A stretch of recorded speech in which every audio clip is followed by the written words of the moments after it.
Hi ಎಲ್ಲರಿಗೂ ನಮಸ್ಕಾರ. ನನ್ನ ಯೂಟ್ಯೂಬ್ ಚಾನಲ್ಗೆ ನಿಮ್ಮೆಲ್ರಿಗೂ ಸ್ವಾಗತ. ನಾನಿವತ್ತು ನನ್ನ ಈವ್ನಿಂಗ್ ವ್ಲಾಗ್ ಅಂದರೆ ಈವ್ನಿಂಗ್ ರೂಟೀನ್ ಹೇಗೆ ಇರುತ್ತೆ ನಮ್ಮದು ಅನ್ನೋದ್ರ ಬಗ್ಗೆ ನಾನು ವಿಡಿಯೋ ಮಾಡ್ತಾಯಿದ್ದೀನಿ. ಸೊ ನಾವು ಯೂಶಲಿ ಈವ್ನಿಂಗ್ ಒಂದು ವಾಕ್ ಅಂತ ಹೋಗ್ತೀವಿ. ಸೊ ಅದೊಂದು ಕ್ವಾಲಿಟಿ ಟೈಮ್ ಸ್ಪೆಂಡ್ ಮಾಡ್ದಂಗೆ ಆಗುತ್ತೆ ಅಂತ. ಯೂಶಲಿ ಡಿನ್ನರ್ ಆದಮೇಲೆ ಹೋಗ್ತೀವಿ. ಬಟ್ ಈಗ ವೆದರ್ ತುಂಬ ಹಾರ್ಶ್ ಇರೋದ್ರಿಂದ, ಕೋಲ್ಡ್ ಶುರು ಆಗಿರೋದ್ರಿಂದ ಸಂಜೆ ಟೈಮ್ ಹೋಗೋಕ್ಕಾಗಲ್ಲ. ಸೊ ಫಸ್ಟ್ ವಾಕಿಂಗ್ ಮುಗಿಸ್ಕೊಂಡು ಬಂದು ಆಮೇಲೆ ನಾವಿಲ್ಲಿ ಡಿನ್ನರ್ ಪ್ರೆಪ್ ಮಾಡ್ತಾ ಇದ್ದೇವೆ. ಸೊ ನಾವು ಸರಿಸುಮಾರು 7 ಗಂಟೆ ಅಷ್ಟೊತ್ತಿಗೆಲ್ಲ ನಾವು ಡಿನ್ನರ್ನ ಮುಗಿಸ್ಬಿಡ್ತೇವೆ. ಎಷ್ಟು ದಿನ ಗ್ರೀನ್ ಕಾಣಿಸ್ತಿದ್ದಂತಹ ಸುತ್ತಮುತ್ತ ಇವಾಗೆಲ್ಲ ಯೆಲ್ಲೋಯಿಶ್ ಆರೆಂಜಿಗೆ ಟರ್ನ್ ಆಗೋದಕ್ಕೆ ಶುರುವಾಗೋಗಿದೆ. ಸಿಕ್ಕಾಬಟ್ಟೆ ಚಳಿ ಅಂತೂ ಇದೆ. ನೀವು ನೋಡ್ತಾ ಇರ್ಬೋದು, ನಡುಗ್ತಾ ಇದ್ದೀವಿ ನಾವು. ಬಟ್ ಅಂದ್ರೂ ಕೂಡ ಮನೆಯಲ್ಲೇ ಇರೋದು ಒಳ್ಳೆಯದಲ್ಲ. ಹಾಗಾಗಿ ಹೊರಗಡೆ ಹೋಗಿ ಫ್ರೆಶ್ ಗಾಳಿ, ಸ್ವಲ್ಪ ಸನ್, ಹಿಂದೆ ನೀವು ನೋಡ್ತಿರ್ಬೋದು ಸನ್ ಇದೆ, ಬಟ್ ಸ್ಟಿಲ್ ಹಾಗೆ ತಣ್ಣಗೆ ಗಾಳಿ ಕೂಡ ಬೀಸ್ತಾ ಇದೆ. ಸೊ ಅದೇ ಇಲ್ಲಿನ ಒಂದು ಸ್ಪೆಷಾಲಿಟಿ. ಸನ್ ಇದ್ದರೂ ಇಲ್ಲ ಅಂದ್ರೂ ತಣ್ಣಗೆ ಗಾಳಿ ಅಂತೂ ಬೀಸ್ತಾನೆ ಇರುತ್ತೆ. ಸೊ ಅದರಿಂದ ತುಂಬ ಚಳಿ ಆಗುವಂಥದ್ದು. ನಾನು ಅದರಲ್ಲಿ ಬೇರೆ ತಲೆ ಸ್ನಾನ ಮಾಡ್ಕೊಂಡು ಹೊರಗೆ ಬಂದಿದ್ದೇನೆ. ಸೊ ಇನ್ನೂ ಚಳಿ ಆಗೋಕ್ಕೆ ಶುರು ಆಗಿತ್ತು. ಸೊ ಇಲ್ಲಿ ನೋಡ್ಬೋದು ಎಲ್ಲ ಕಡೆ ಎಲೆಗಳೆಲ್ಲ ಉದುರುತ್ತಾ ಇದೆ. So it's a sign of ಏನಂತಾರೆ, ವಿಂಟರ್ ಅಂತ ಹೇಳ್ಬೋದು. ಇಲ್ಲಿ ಎಲ್ಲೆಲ್ಲಿ ಹೀಗೆ ಎಲೆಗಳು ಉದ್ರಕ್ಕೆ ಶುರು ಆಗುತ್ತೆ. ಆ್ಯಂಡ್ ಫುಲ್ಲು ಬೋಡ ಆಗೋಗುತ್ತೆ. ಟ್ರೀಯಲ್ಲಿ ಒಂದು ಕೂಡ ಗ್ರೀನ್ ಎಲೆಗಳು ಕಾಣಿಸೋದೆ ಎಲ್ಲ ಕಂಪ್ಲೀಟಾಗಿ ಬೋಡ ಆಗೋಗಿರುತ್ತೆ by end of Jan Feb ಅಷ್ಟೊತ್ತಿಗೆ. ಸೊ ಆಫೀಸ್ ಆ್ಯಂಡ್ ಕೆಲಸ, ಸೊ ಇದನ್ನೇ ಮಾಡಿ ಬೆಳಗ್ಗೆಯಿಂದ ಸಂಜೆವರೆಗೂ ತಲೆ ಕೆಟ್ಟಿರುತ್ತೆ ನಮಗೂ. ಸೊ ಹಾಗಾಗಿ ಸಂಜೆ ಟೈಮ್ ಒಂದಷ್ಟು ಕ್ವಾಲಿಟೀಸ್ ಟೈಮ್ ಸ್ಪೆಂಡ್ ಮಾಡೋದು ತುಂಬಾ ಇಂಪಾರ್ಟೆಂಟ್ ಅಂತ ನನಗನ್ಸೋದು. ನೀವು ನನ್ನ ಕೇಳಿದರೆ I live for these kind of moments.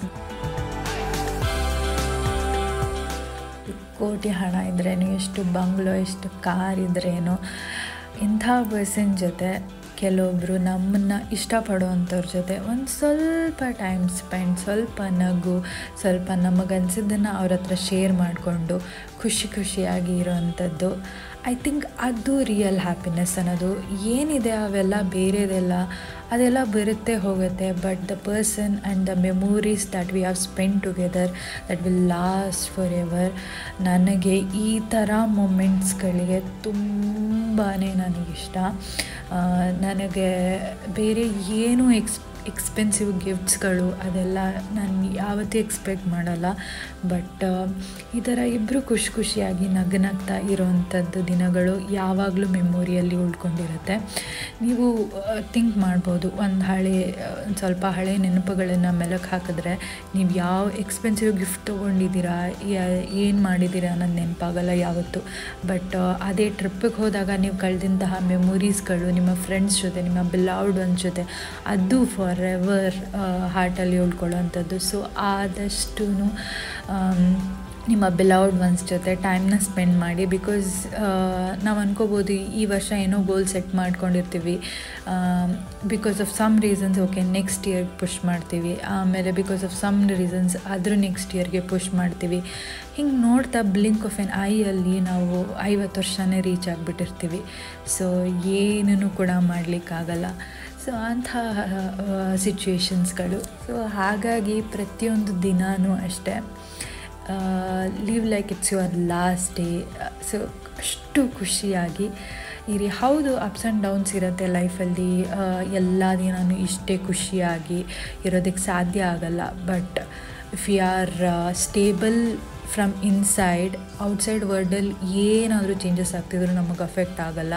V will stand strong, we will continue to live our life happily. So this is the best moment of my life ಅಂತಲೇ ಹೇಳ್ಬೋದು. So coming to ಯಾಕೆ ನಾವು 7 ಗಂಟೆಗೇ ಡಿನ್ನರ್ನ ಮುಗಿಸ್ತೀವಿ ಅನ್ನೋದು. Sunset usually 6 to 7 ಅಷ್ಟೊತ್ತಿಗೆ ಆಗುತ್ತೆ. Depends on few days, ಬೇಗ late ಈ ರೀತಿ ಆಗುತ್ತೆ. ಸೊ ನಮ್ಮ ಡೈಜೆಸ್ಟಿವ್ ಸಿಸ್ಟಮ್ಗೂ ಮತ್ತು ಸನ್ನಿಗೂ ತುಂಬ ಕನೆಕ್ಷನ್ ಇದೆ. ಸೊ ಡೈಜೆಸ್ಟಿವ್ ಸಿಸ್ಟಮ್ ವರ್ಕ್ ಆಗೋದಕ್ಕೆ ಒಂದು ಫೈರ್ ಎಲಿಮೆಂಟ್ ಬೇಕು, ಅದು ಸನ್ ಜೊತೆ ವರ್ಕ್ ಆಗುತ್ತೆ. ಸೊ ಸನ್ಸೆಟ್ ಆಗ್ತಾ ಆ ಫೈರ್ ಎಲಿಮೆಂಟ್ ಕೂಡ ಕಡಿಮೆ ಆಗ್ತಾ ಹೋಗುತ್ತೆ. ಸೊ ಹಾಗಾಗಿ ಡೈಜೆಷನ್ ತುಂಬ ಕಡಿಮೆ ಆಗುತ್ತೆ. ಆ ಕಾರಣಕ್ಕಾಗಿ 7 ಗಂಟೆ ಒಳಗೆ ಊಟ ಮಾಡಬೇಕು. ಆ್ಯಂಡ್ ಇನ್ನೊಂದು ಏನಪ್ಪ ರೀಸನ್ ಅಂತ ಅಂದರೆ 7 ಗಂಟೆಗೆ ಊಟ ಮಾಡಿದಾಗ ಅರೌಂಡ್ ಒಂದು 8 ಗಂಟೆವರೆಗೂ ನಮಗೆ ಡೈಜೆಷನ್ ಆಗ್ತಾ ಇರುತ್ತೆ. ಅಂದರೆ ನಾವು ನೆಕ್ಸ್ಟ್ ಡೇ ಅರೌಂಡ್ 8-9 ಓ ಕ್ಲಾಕಿಗೆ ಬ್ರೇಕ್ಫಾಸ್ಟ್ ಮಾಡ್ತೀವಿ ಅಂತ ಅಂದರೂ ಕೂಡ ಇನ್ನು ನಮಗೆ ಸರಿ ಸುಮಾರು 4-5 ಗಂಟೆ ಹೊಟ್ಟೆ ಖಾಲಿ ಇರುತ್ತೆ. ಆ್ಯಂಡ್ ಇನ್ನೊಂದು ದೇವರು ಮಾಡಿರೋಂಥ ಸೃಷ್ಟಿಲಿ ಯಾವುದೇ ತಪ್ಪಿರಲ್ಲ ಅಂತ ಹೇಳ್ತಾರಲ್ವ. ಸೊ ಹಾಗೆ ನಮ್ಮ ಡೈಜೆಸ್ಟಿವ್ ಸಿಸ್ಟಮ್ಗೆ ಯಾವಾಗೆಲ್ಲ ರೆಸ್ಟ್ ಸಿಗುತ್ತೆ ಅದು ಸುಮ್ಮನೆ ಕೂರಲ್ಲ, ನಮ್ಮ ಥರ ಆರಾಮಾಗಿ ಎಂಜಾಯ್ ಮಾಡ್ಕೊಂಡು ಕೂರಲ್ಲ. ಬಾಡಿಲಿರೋಂತಹ ಬ್ಯಾಡ್ ಸೆಲ್ಸ್ಗಳನ್ನ ಹೊರಗೆ ಹಾಕತ್ತೆ. ಸೊ ಎವ್ರಿ ಡೇ ನಾವು 4-5 ಗಂಟೆ ನಮ್ಮ ಬಾಡಿಗೆ ರೆಸ್ಟ್ ಕೊಡೋದ್ರಿಂದ ಬಾಡಿಯಲ್ಲಿರೋಂತಹ dangerous cells, cancer cells, whatever it may be ಅದನ್ನು ಹೊರಗೆ ಹಾಕೋಕ್ಕೆ ಶುರು ಮಾಡುತ್ತೆ. So that is very important. ನಾವು ಹೆಲ್ದಿ ಆಗಿರೋದಕ್ಕೆ, ಬೇಗ ಶೀತ ಆಗದೆಲ್ಲ ಇರೋದಕ್ಕೆ ಆ್ಯಂಡ್ ಇಮ್ಯುನಿಟಿ ಪವರ್ ತುಂಬ ಚೆನ್ನಾಗಿ ಬರೋದಕ್ಕೆ ಅದು ತುಂಬ ಇಂಪಾರ್ಟೆಂಟ್. ಹಾಗಾಗಿ ನಾವು 7 ಗಂಟೆ ಅಷ್ಟೊತ್ತಿಗೆಲ್ಲ ಡಿನ್ನರ್ನ ಮುಗಿಸ್ಕೊಂಡ್ಬಿಡ್ತೀವಿ. ಸೊ ವಾಕಿಂಗ್ ಎಲ್ಲ ಮಾಡಿ ಬಾತುಕೋಳಿ ಜೊತೆ ಎಲ್ಲ ಮಾತಾಡಿ ಆಮೇಲೆ ಮನೆಗೆ ಬಂದ್ವಿ. ಸೊ ಇವತ್ತು ಏಕಾದಶಿ, ಮಾರ್ನಿಂಗಿಂದ ಬರೀ ಫ್ರೂಟ್ಸು ಅದನ್ನು ಮಾತ್ರ ತಿಂದಿರ್ತೇವೆ. ಸೊ ಸಂಜೆ ಟೈಮು ಸಾಬುದಾನ ಕಿಚಡಿ ತಿಂತೀವಿ. ಸೊ ಹಾಗಾಗಿ ನಾನಿಲ್ಲಿ ಸಾಬುದಾನ ಕಿಚಡಿ ಮಾಡೋದಕ್ಕೆ ಪ್ರೆಪ್ ಮಾಡ್ಕೊತಿದ್ದೆ. At the same time Guru ಕೂಡ ಅಲ್ಲಿ ನನಗೆ ಹೆಲ್ಪ್ ಮಾಡ್ತಿದ್ದಾನೆ. ಸೊ ನಮ್ಮ ಮನೆಯಲ್ಲಿ ಯಾವುದೇ ರೀತಿಯ ಜೆಂಡರ್ ಬೇಸ್ಡ್ ರೂಲ್ ಇಲ್ಲ. I am very lucky in that case. Guru ಯಾವತ್ತೂ ಕೂಡ ಮೇಲಿಗೋನ ತೋರಿಸಿಲ್ಲ. ಅಂದರೆ ಹುಡುಗರು ಇದೇ ಕೆಲಸ ಮಾಡಬೇಕು, ಹುಡುಗಿರ ಅದೇ ಕೆಲಸ ಮಾಡಬೇಕು ಅನ್ನೋದು ಯಾವತ್ತೂ ನಮ್ಮ ಮನೆಯಲ್ಲಿ ಅದು ಬಂದಿಲ್ಲ. ಸೊ ಎಲ್ಲ ಹುಡುಗರು ಅದನ್ನು ಅರ್ಥ ಮಾಡ್ಕೋಬೇಕು. ಬಿಕಾಸ್ ಇಟ್ಸ್ ವೆರಿ ಇಂಪಾರ್ಟೆಂಟ್ ರಿಲೇಷನ್ಶಿಪ್ಪಲ್ಲಿ ಈಕ್ವಲಿ ಇಬ್ಬರನ್ನ ರೆಸ್ಪೆಕ್ಟ್ ಮಾಡುವಂಥದ್ದು, ಅವ್ರು ಮಾಡ್ತಿರೋದಕ್ಕೆ ವ್ಯಾಲ್ಯೂ ಕೊಡುವಂಥದ್ದು ತುಂಬ ಇಂಪಾರ್ಟೆಂಟ್.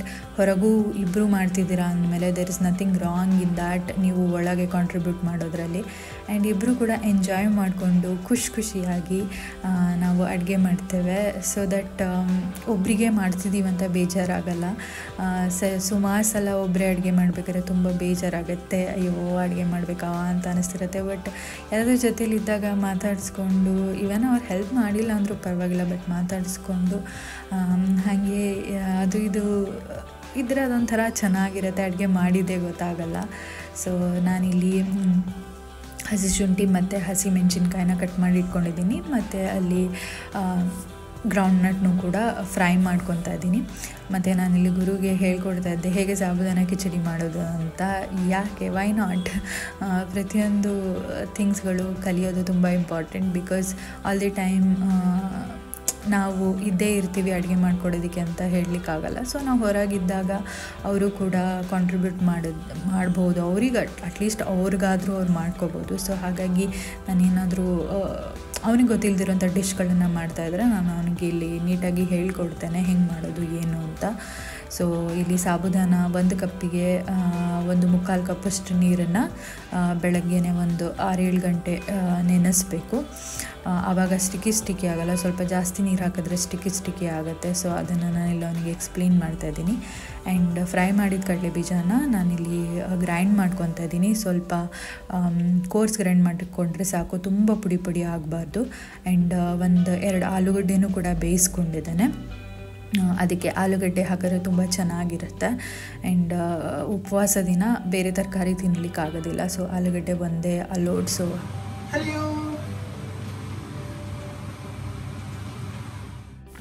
ಆ್ಯಂಡ್ ಅಡುಗೆ ಮಾಡಬೇಕಾದ್ರೆ ನಮ್ಮ ಮೂಡು ಹೇಗಿರುತ್ತೆ ಅನ್ನೋದು ತುಂಬ ಇಂಪಾರ್ಟೆಂಟ್. ನಾವು ಬೇಜಾರಲ್ಲಿ ಅಯ್ಯೋ ಮಾಡಬೇಕಾ ಅಂತ ಮಾಡ್ಕೊಂಡಿದ್ರೆ ಅದೇ ಎನರ್ಜಿ ಅಡುಗೆಗೂ ಕೂಡ ಪಾಸ್ ಆಗುತ್ತೆ. ಸೊ ಹಾಗಾಗಿ ಖುಷಿಯಿಂದ ಅಡುಗೆ ಮಾಡೋದು ತುಂಬಾ ಇಂಪಾರ್ಟೆಂಟು. ಸೊ ಮನೇಲಿ ಯಾವಾಗಲೂ ಜಗಳ, ಒಂಥರ ಅಸಮಾಧಾನ ಆ ಥರನೇ ಇದೆ ಅಂತ ಅಂದಾಗ try to change your routine. ಅಡುಗೆ ಮಾಡುವಾಗ ಭಜನ್ಸ್ಗಳು, ದೇವ್ರ ನಾಮಗಳು ಆ ಥರನ ಹಾಕ್ಕೊಂಡು ಖುಷಿಯಾಗಿ ಸ್ವಲ್ಪ ಅಡುಗೆ ಮಾಡಿ, ಕಾಮಾಗಿ ಅಡುಗೆ ಮಾಡಿ, ದೆನ್ ಸೀದಾ ಮ್ಯಾಜಿಕ್. ಯಾವತ್ತೂ ಡಿನ್ನರ್ ಟೇಬಲಲ್ಲಿ ಜಗಳ ಆಗುವಂಥ ಚಾನ್ಸಸ್ಸೇ ಇರಲ್ಲ. ತುಂಬ ಖುಷಿಯಾಗಿ ಎಲ್ಲನೂ ನಡೀತಾ ಇರುತ್ತೆ. Try this one. ಆ್ಯಂಡ್ ಬಾಣಲೆಗೆ ಸ್ವಲ್ಪ ಎಣ್ಣೆ ಅಥವಾ ತುಪ್ಪನ ಹಾಕ್ಕೊಳ್ಳಿ. ಆ್ಯಂಡ್ ಶುಂಠಿಯನ್ನು ಏನು ಕಟ್ ಮಾಡಿಟ್ಕೊಂಡಿದ್ದೀವಿ ಅದು, ಮತ್ತು ಹಸಿಮೆಣಸಿನ್ಕಾಯಿ ಮತ್ತು ಬೇಯಿಸಿದಂತಹ ಆಲೂಗಡ್ಡೆ ಇದನ್ನೆಲ್ಲ ಸ್ವಲ್ಪ ಫ್ರೈ ಮಾಡ್ಕೋಬೇಕು. ಸೊ ಇದು ಸ್ವಲ್ಪ ಫ್ರೈ ಆದಮೇಲೆ ನಾವು ಏನು ಕಡಲೆ ಬೀಜನ ನಾವು ಗ್ರೌಂಡ್ ಮಾಡಿ ಇಟ್ಕೊಂಡಿದ್ವಿ, ಅದನ್ನು ಕೂಡ ಹಾಕ್ಕೊಂಡು ಸ್ವಲ್ಪ ಎಣ್ಣೆಯಲ್ಲಿ ಬಾಡಿಸ್ಕೋಬೇಕಾಗತ್ತೆ. ಹುರ್ಕೊಂಡಿದ್ದೀವಿ, ಬಟ್ ಸ್ಟಿಲ್ ಸ್ವಲ್ಪ ಎಣ್ಣೆಯಲ್ಲಿ ಬಾಡಿಸಿದ್ರೆ ತುಂಬ ಚೆನ್ನಾಗಿರುತ್ತೆ. ಆ್ಯಂಡ್ ಇದ್ರ ಮೇನ್ ಇಂಗ್ರೀಡಿಯೆಂಟ್ಸ್ ಇವೆ ಎರಡು, ಕಡಲೆಬೀಜ ಆ್ಯಂಡ್ ಆಲೂಗಡ್ಡೆ. ತುಂಬ ಚೆನ್ನಾಗಿ ಫ್ಲೇವರ್ ಕೊಡುತ್ತೆ ಆ್ಯಂಡ್ ಹೊಟ್ಟೆನ ತುಂಬಿಸುತ್ತೆ, ದ್ಯಾಟ್ ಈಸ್ ಇಂಪಾರ್ಟೆಂಟ್. ಆ್ಯಂಡ್ ಇಲ್ಲಿ ಸಾಬೂದಾನನ ಹಾಕಿ ನಾನು ಲೋ ಫ್ಲೇಮಲ್ಲಿ ಒಂದು 15 ಮಿನಿಟ್ಸ್ ಬೇಯಿಸ್ಬೇಕಾಗತ್ತೆ. ಆ್ಯಂಡ್ ಆವಾಗ ಕೂಡ ಕಲಿಸ್ಬೇಕಾಗತ್ತೆ. ಅದಕ್ಕೆ ರುಚಿಗೆ ತಕ್ಕಷ್ಟು ಉಪ್ಪು ಮತ್ತು ಅರಿಶಿಣ ಮತ್ತು ಬೆಲ್ಲ ಇದನ್ನೆಲ್ಲ ಹಾಕಿ ಲಿಡ್ನ ಕ್ಲೋಸ್ ಮಾಡಿ ಲೋ ಫ್ಲೇಮಲ್ಲಿ 15 ನಿಮಿಷ ಬೇಯಿಸಬೇಕು. ಆ್ಯಂಡ್ ಸುಮಾರು ಜನ ತುಂಬ ಉಪವಾಸಗಳನ್ನು ಮಾಡ್ತಾರೆ, ವಾರಕ್ಕೊಂದು ಸಲ, ವಾರಕ್ಕೆ 2 ಸಲ 3 ಸಲ. ಐ ಥಿಂಕ್ ಅದಕ್ಕಿಂತ ಬೆಟರ್ ಏನಪ್ಪ ಅಂತಂದರೆ 15 ದಿನಕ್ಕೆ ಒಂದು ಸಲ ಬರುವಂಥ ಏಕಾದಶಿ ಉಪವಾಸ. ನಿಮಗೆ ಜಾಸ್ತಿ ಸ್ಟ್ರೈನೂ ಆಗೋದಿಲ್ಲ, ಬಿಕಾಸ್ 15 ದಿನಕ್ಕೆ ಒಂದು ಸಲ ಮಾಡುವಂಥದ್ದು, ತಿಂಗಳಿಗೆ 2 ಸಲ ಬರುವಂಥದ್ದು ಉಪವಾಸ. ಆ್ಯಂಡ್ ಬೆಳಗ್ಗೆಯಿಂದ ರಾತ್ರಿವರೆಗೂ ಕೆಲವೊಬ್ಬರು ಉಪವಾಸ ಮಾಡ್ತಾರೆ, ಕೆಲವೊಬ್ಬರು ಹಣ್ಣು ತಿಂತಾರೆ, ಕೆಲವೊಬ್ಬರು ನೀರು ಕುಡಿಯಲ್ಲ, ನೀರು ಕುಡಿದಿಲ್ದಂಗೆ ಮಾಡ್ತಾರೆ. So everybody has different capacity. So ನಾವು ಬೆಳಗ್ಗೆಯಿಂದ ಸಂಜೆವರೆಗೂ ಏನೂ ತಿನ್ನಲ್ಲ, ಬಟ್ ಸಂಜೆ ಮಾತ್ರ ಸಾಬೂದಾನ ಕಿಚಡಿನ ತಿಂತೇವೆ. And so meanwhile sabudana khichdi ಬೇಯೋಷ್ಟರೊಳಗೆ ಇಲ್ಲಿ ಹಿಟ್ಟನ್ನು ರುಬ್ಕೊಂಡ್ಬಿಡ್ತಾ ಇದ್ದೀವಿ. ನೆಕ್ಸ್ಟ್ ಡೇ ದೋಸೆಗೆ ಹಿಟ್ಟು ಬೇಕಾಗಿದೆ. ಸೊ ಈ ರೀತಿ ರುಬ್ಕೊಂಡು ನಾವಿಲ್ಲಿ ಓವೆನಲ್ಲಿ ಇಡಬೇಕಾಗತ್ತೆ. ಯಾಕಂತಂದರೆ ಇಲ್ಲಿ ತುಂಬ ಚಳಿ ಇರೋದ್ರಿಂದ ಹಿಟ್ಟು ಹುಳಿ ಆಗಲ್ಲ. ಸೊ ಹಾಗಾಗಿ ಓವನ್ನ ಹೀಟ್ ಮೋಡಲ್ಲಿಟ್ಟು ಅದನ್ನು ಬೆಳಗ್ಗೆವರೆಗೂ ಈ ರೀತಿ ಒಳಗಿಡ್ತೇವೆ. ಸೊ ದಟ್ ಆಗ ಹಿಟ್ಟು ಉಬ್ಬಿ ಬರುತ್ತೆ ದೋಸೆ ಅಥವಾ ಇಡ್ಲಿಯನ್ನು ಮಾಡೋದಕ್ಕೆ. ಇದೊಂದು ಟ್ರಿಕ್ ಕೋಲ್ಡ್ ವೆದರ್ಸ್ಗಳಲ್ಲಿ. ಸೊ ಹೊರಗಿಟ್ಟರೆ ಅಂತೂ ನೀವು ಒಂದು ವಾರ ಇಟ್ಟರೂ ಕೂಡ ಹಿಟ್ಟು ಉಬ್ಬಲ್ಲ. ಮಾಡಿದಂತಹ ಸಾಬೂದಾನ ಕಿಚಡಿಯನ್ನು ದೇವರಿಗೆ ನೈವೇದ್ಯವಾಗಿ ಅರ್ಪಿಸಿ ಆಮೇಲೆ ನಾವು ಸೇವಿಸ್ತಾ ಇದ್ದೀವಿ. ಸೊ ನೀವಿಲ್ಲಿ ನೋಡ್ತಾ ಇರ್ಬೋದು, ಸರಿಸುಮಾರು ಈಗ ಟೈಮ್ 6:30 7 ಗಂಟೆ. ಅಲ್ಲಿ ಡಾರ್ಕ್ ಪಿಚ್ ಕತ್ಲಾಗೋಗಿದೆ. ಸೊ ಹೀಗೆ ವಿಂಟರ್ ಬರ್ತಾ ತುಂಬ ಬೇಗ ಕತ್ಲಾಗೋಕ್ಕೆ ಶುರು ಆಗುತ್ತೆ. ಇನ್ನು ಮುಂದೆ ಅಂತೂ 3 ಗಂಟೆ 4 ಗಂಟೆಗೆಲ್ಲ ಕತ್ಲಾಗೋಕ್ಕೆ ಶುರು ಆಗುತ್ತೆ. ಆ್ಯಂಡ್ ಯಾವತ್ತಾದರೂ ಯೋಚನೆ ಮಾಡಿದ್ದೀರಾ, ನಮ್ಮ ಟೇಬಲ್ಗೆ ಫುಡ್ ಬರಬೇಕಂದ್ರೆ ಅದರ ಹಿಂದೆ ಎಷ್ಟು ಜನದ ಶ್ರಮ ಇರುತ್ತೆ. ಅಂದರೆ ಅದು ಬೆಳೆದಂತಹ ರೈತರು, ಅದನ್ನು ಟ್ರಾನ್ಸ್ಪೋರ್ಟ್ ಮಾಡುವಂಥರು, ಆ್ಯಂಡ್ ಗಾಳಿ ಬೆಳಕು ನೇಚರು ಎಲ್ಲದ್ರ ಕಾಂಟ್ರಿಬ್ಯೂಷನ್ ತುಂಬ ಇರುತ್ತೆ. ಸೊ ಹಾಗಾಗಿ ಯಾವತ್ತೇ ಆದರೂ ಕೂಡ ಆಹಾರನ ತೊಗೊಳ್ಳೋಕ್ಕಿಂತ ಮುಂಚೆ ಪ್ರಾರ್ಥನೆ ಮಾಡಿ ಎಲ್ಲರಿಗೂ ಥ್ಯಾಂಕ್ಸ್ನ ಹೇಳಿ, ನಾವಿಲ್ಲಿ ಅನ್ನಪೂರ್ಣೆ ಸದಾಪೂರ್ಣೆ ಶಂಕರ ಪ್ರಾಣವಲ್ಲಭೆ ಜ್ಞಾನ ವೈರಾಗ್ಯ ಸಿದ್ಧಾರ್ಥಂ ಭಿಕ್ಷಾಂದೇಹಿ ಚ ಪಾರ್ವತಿ ಅಂತ ಪ್ರಾರ್ಥನೆ ಮಾಡಿ ಆಮೇಲೆ ಊಟನ ಮಾಡ್ತಾಯಿದ್ದೀವಿ. ಆ್ಯಂಡ್ ಚೆನ್ನಾಗಿತ್ತು. ಹೊಟ್ಟೆ ಹಸ್ದಿದ್ದಕ್ಕೂ ಅದಕ್ಕೂ ಒಂಥರ ಸ್ಯಾಟಿಸ್ಫ್ಯಾಕ್ಷನ್ ಫೀಲ್ ಬಂತು. ಸೊ ಊಟ ಎಲ್ಲ ಮುಗಿಸೋಷ್ಟೊತ್ತಿಗೆ 8 ಗಂಟೆ ಆಗಿರುತ್ತೆ. ಅದಾದಮೇಲೆ ನಾನಿಲ್ಲಿ ನನ್ನ ಗ್ರ್ಯಾಟಿಟ್ಯೂಡ್ ಜರ್ನಲ್ನ ಬರಿತಾ ಇದ್ದೀನಿ. I think this is very important. ಎಂಡಲ್ಲಿ ನಾವು ಬೇಸಿಕಲಿ ಏನು ಮಾಡ್ತೀವಿ ಅಂತಂದರೆ, ಹೋಲ್ ಡೇ ಏನೇನು ನಡೆದಿದೆ, ಏನೇನಾಯಿತು, ಪ್ರತಿಯೊಂದು ಮೈನ್ಯೂಟ್ ಸಿಚುವೇಶನ್ಸ್ಗಳು ಎಲ್ಲದನ್ನು ನೆನಪಿಸ್ಕೋಬೇಕಾಗತ್ತೆ. ಸೊ ಒಂದು ಡೇ ಕಂಪ್ಲೀಟ್ ಒಂದು ರೀಕಾಲ್ ಆದಂಗೆ ಆಗುತ್ತೆ.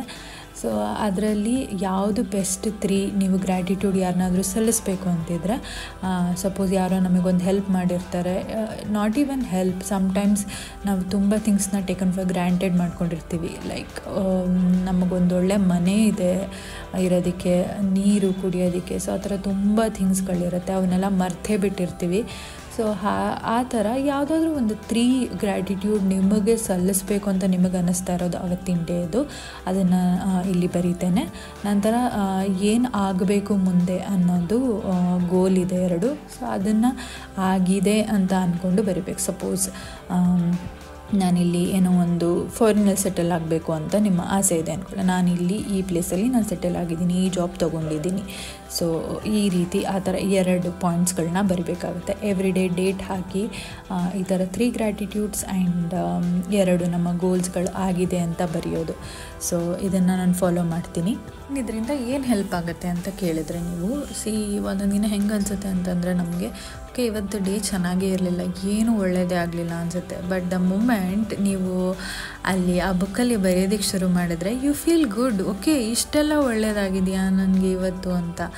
So that is very important. And ಆ ಒಂದು ಥಾಟ್ ಇದೆಯಲ್ಲ ರಾತ್ರಿ ಮಲ್ಕೊಳ್ಳೋಕ್ಕಿಂತ ಮುಂಚೆ, ಓಕೆ ನನ್ನ ಲೈಫಲ್ಲಿ ಇಷ್ಟೆಲ್ಲ ಒಳ್ಳೆಯದು ಆಗಿದೆ, I am happy with that, ಆ ಹ್ಯಾಪಿ ಥಾಟಲ್ಲಿ ಮಲ್ಕೊಳ್ಳೋದು ತುಂಬ ತುಂಬ ಇಂಪಾರ್ಟೆಂಟ್. ಸ್ಯಾಡಲ್ಲಿ ಅಯ್ಯೋ ಏನೂ ಆಗಲಿಲ್ಲ, ನಾನು ಅಂದ್ಕೊಂಡಿದ್ದು ಏನೂ ಆಗಿಲ್ಲ, ಅದು ಸರಿ ಇಲ್ಲ ಇದು ಸರಿ ಅಂತ ನೆಗೆಟಿವ್ ಫೀಲಿಂಗಲ್ಲಿ ಮಲ್ಕೊಳ್ಳೋದ್ರಿಂದ ನಾವು ಬೆಳಗ್ಗೆ ಎದ್ದಾಗಲೂ ಅದೇ ನೆಗೆಟಿವ್ ಫೀಲಿಂಗಲ್ಲಿ ಇರ್ತೀವಿ.